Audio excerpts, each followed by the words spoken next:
celebration of the city's liberation brought about through the sacrifices of our brave forces. You've heard some of the political reactions, certainly the story the government wants to tell about what the Iraqi forces have done there.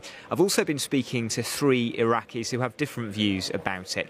Have a listen to their conversation. We heard from Amin Al-Azzawi, who is from Mosul, now in Baghdad, Nabil and Wiam from Baghdad too. Amin's the first person that we heard a reaction from.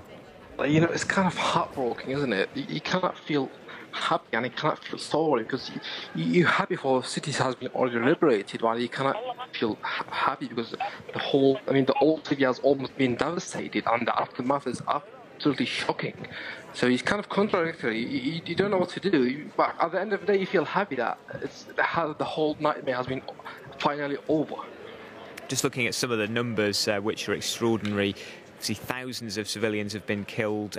Something like more than 920,000 other people have been displaced, including, I guess, yourself, because you left before the conflict, didn't you? But I know your family were trapped there. Yeah, I went to Britain, but I came back to no city to come back for. And the future is kind of the delusion. You don't know what to do.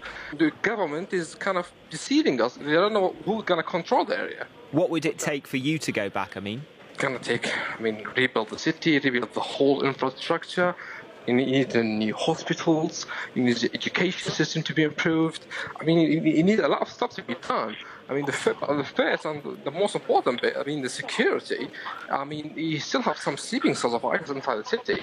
You cannot tell who's guilty and who's not. Some people are terrified to report those ISIS fighters because you don't trust the Iraqi security forces sometimes. If you report them, they're going to pay their bribe and they're going to go out, and these ISIS fighters are going to come back to you and kill you. It happened. I know many people have been telling me that. Let's bring in Nabil and Wiam. Nabil, tell us about how you feel seeing this.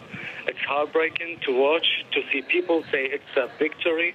There is no victory unless the people responsible for the fallen of Mosul are brought to court and jailed.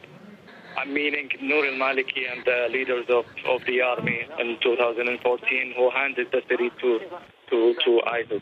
I have numbers in front of me that are constantly growing, and I'm constantly refreshing my browser because the numbers keep changing and increasing, and meaning Iraqi body count and the numbers of the casualties and the internally displaced persons in Iraq that are nearly 4 million people. So what victory are we talking about here? Wiam, why don't you join in the conversation and reply to Nabil? Give us your thoughts on what you see coming from the city of Mosul at the moment. The celebration started yesterday at night, and it's still going on, and it's an absolute joy. You really describe the feeling because it's been a tough battle, and one we thought we would never get out of. But thank God, thank the Iraqi forces, armed forces, the Iraqi army, and it was victorious. It was a job well done. Do you not share some of the misgivings, some of the worries that we've heard from Nabil and from Amin? Yeah, please do.